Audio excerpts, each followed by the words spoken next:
सर्दी की मुलायम धूप जैसे ही खिड़की के पर्दों से छनकर अंदर आई, सान्वी की आंखें अपने आप खुल गईं। हर सुबह की तरह आज भी उसकी पहली मुस्कान आदित्य के नाम पर ही थी। पास रखे टेबल पर एक फोटो फ्रेम में वो पुराना चित्र रखा था, जिसमें कॉलेज के गार्डन में बैठा आदित्य उसकी ओर किताब बढ़ा रहा था और सान्वी मुस्कुराते हुए उसे निहार रही थी। अब वो दिन पीछे छूट चुके थे, लेकिन उस मुस्कुराहट की गर्माहट आज भी वैसी ही थी। फर्क बस इतना था कि अब वो ख्वाबों से नहीं, हकीकत से जी रही थी। आदित्य अब सिर्फ एक सपना नहीं रहा था, वो अब उसका साथी बन चुका था, जिंदगी की हर सुबह, हर शाम का हिस्सा। सान्वी ने जल्दी जल्दी चाय बनाई और लैपटॉप ऑन किया।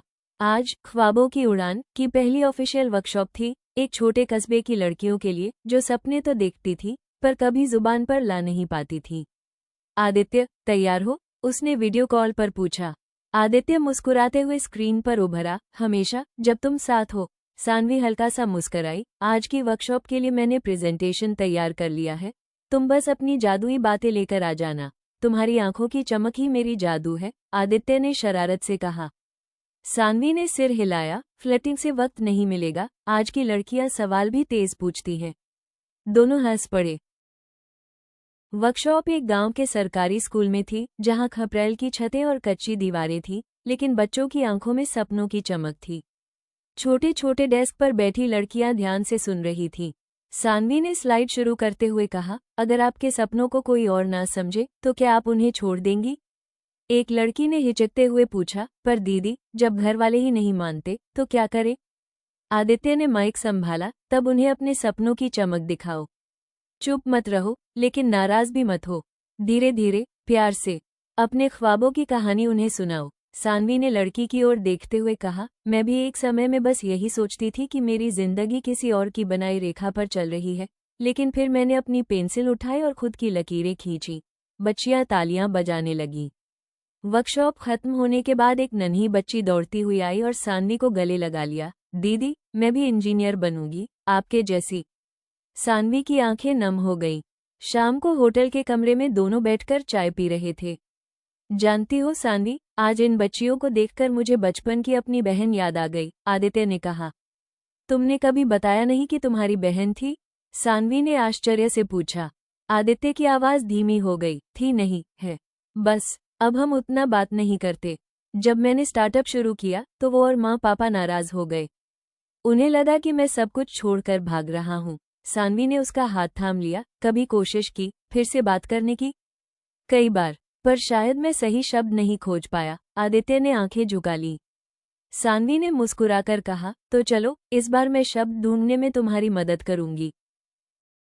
अगले दिन सान्वी ने आदित्य की बहन अदिति को एक ईमेल भेजा। बहुत साधारण, बहुत सादगी से लिखा एक मेल। नमस्ते अदिति दी, मैं सान्वी हूँ, आदित्य की दोस्त, साथी और अब उसकी जिंदगी का हिस्सा। मैंने उसे आपके बारे में बातें करते देखा है, आंखों में थोड़ी चुप्पी, थोड़ा पछतावा और ढेर सारा प्यार। क्या हम एक नई शुरुआत कर सकते हैं, एक ऐसी दुनिया में जहां भाई बहन फिर से मुस्कुरा सके? मेल भेजते हुए सान्वी के हाथ कांप रहे थे। 3 दिन बीत गए, फिर चौथे दिन एक मेल आया। सान्वी, तुम्हारा मेल पढ़कर आंसू आ गए। मैं भी उसी इंतजार में थी। क्या तुम दोनों इस रविवार को घर आ सकते हो? सान्वी ने जब आदित्य को वो मेल पढ़कर सुनाया, उसकी आंखें भर आईं। तुमने तो मेरी टूटी डोरियों को फिर से जोड़ दिया, आदित्य ने धीमे से कहा। रविवार का दिन खास था। आदित्य सालों बाद अपने घर जा रहा था। सान्वी उसके साथ थी, उसका सहारा, उसकी ताकत। जब वो दरवाजे पर पहुंचे तो अदिति दौड़ती हुई आई और आदित्य को गले लगा लिया। माँ पापा भी बाहर आए, थोड़े चुप, थोड़े शर्मिंदा, लेकिन आंखों में साफ था, उनका बेटा लौट आया था। माँ ने धीरे से कहा, बेटा, तुम्हारे बिना घर बहुत खाली था, और इस बार तुम्हारे साथ एक बहू भी आई है क्या? सान्वी झेप गई और आदित्य हंस पड़ा। माँ, अभी बहू नहीं, पर दिल से तो बहुत पहले बन चुकी है। सब हंसने लगे। सालों की दूरी एक ही पल में घुल गई। भोर की हल्की रोशनी खिड़की से छनकर कमरे में फैल चुकी थी। आदित्य की आंखें खुली तो सबसे पहले उसकी नज़र दरवाजे की ओर गई, जहां सान्वी एक चाय की प्याली लेकर खड़ी थी।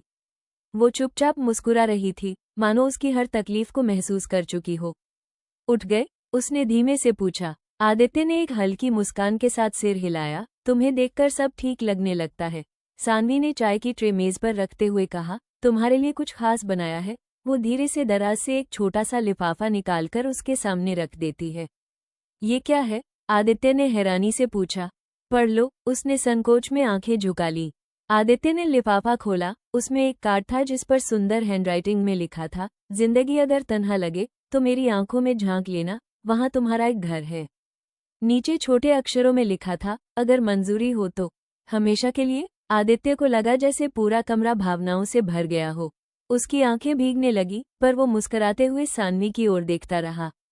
मंजूरी? ये तो मेरी जिंदगी का सबसे खूबसूरत प्रस्ताव है। दोनों की आंखें एक दूसरे में खो गईं। ये कोई फिल्मी सीन नहीं था, ये दो दिलों का वादा था, बिना शोर, बिना शर्त, सिर्फ सच्चे एहसासों से बंधा।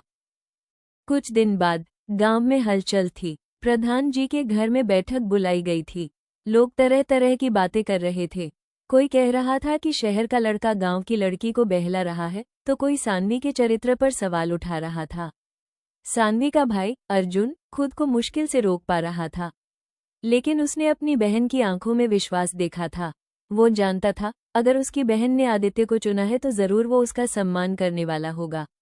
बैठक शुरू हुई। प्रधान जी ने कड़ा स्वर अपनाया। आदित्य, तुम्हारे इरादे क्या हैं? आदित्य ने सबकी आंखों में देखकर कहा, मैं यहाँ सान्वी से मोहब्बत करने आया हूँ, लेकिन इज्जत से उसका हाथ मांगने भी। मैं कोई खेल नहीं खेल रहा। अगर आप लोगों को लगता है कि मैं गलत हूँ तो मैं अभी चला जाऊंगा, पर बिना सान्वी की इजाजत के नहीं। सान्वी ने सबके सामने खड़े होकर कहा, मैं जानती हूँ ये गांव मुझे बचपन से जानता है। मैंने कभी कुछ ऐसा नहीं किया जिससे मेरे परिवार या गांव का नाम झुके, लेकिन आज मैं कहती हूँ कि अगर इस गांव में मेरी जगह है तो मेरे फैसलों की इज्जत भी होनी चाहिए। कुछ देर की खामोशी के बाद अर्जुन उठा। मैं अपनी बहन के साथ हूँ, और अगर आदित्य जैसा लड़का उसे साथ ले जाता है तो मैं खुद उसकी बारात का स्वागत करूंगा। गांव वालों के चेहरे बदलने लगे। बुजुर्ग दादी ने सबकी चुप्पी तोड़ी, जहां सच्चाई हो वहां डर कैसा? मोहब्बत अगर इज्जत से मांगी जाए तो वो समाज से ऊपर नहीं, समाज के बीच में खिलती है। एक हफ्ते बाद सान्वी की मां ने कांपते हाथों से सान्वी को चुन्नी ओढ़ाई। आंखें नम थीं लेकिन चेहरा संतोष से भरा था। बेटिया, तूने अपना घर तो नहीं बदला, पर सबका दिल जरूर बदल दिया। मंडप सजा था। हल्की हवा में फूलों की खुशबू तैर रही थी। आदित्य सफेद शेरवानी में बिल्कुल शाही लग रहा था, और सान्वी गुलाबी लहंगे में मानो दुआ बनकर आई हो। फेरे लेते वक्त आदित्य ने धीमे से कहा, आज जो ख्वाब तेरी पलकों पर बसे थे उन्हें मैंने अपनी सांसों में बसा लिया है। सान्वी की आंखें भर आईं, और अब ये ख्वाब सिर्फ मेरे नहीं रहे, हमारे हैं। शादी के बाद आदित्य और सान्वी ने गांव में ही एक छोटा सा लाइब्रेरी सेंटर खोला, जहां बच्चों को किताबें और कंप्यूटर सिखाया जाता था। गांव वालों की सोच धीरे धीरे बदल रही थी। लोग अब सान्वी को एक मिसाल की तरह देखने लगे थे। एक दिन एक छोटी सी बच्ची पायल आई और बोली, दीदी, आप जैसी बनना है मुझे भी। सान्वी ने उसे गले लगा लिया। बनोगी जरूर, बल्कि मुझसे भी बेहतर। आदित्य दूर से ये दृश्य देख रहा था। वो मुस्कुराया और अपने मन में कहा, जिस लड़की ने सपनों को पलकों पर बसाया था उसने अब उन्हें पूरे गांव की आंखों में बसा दिया।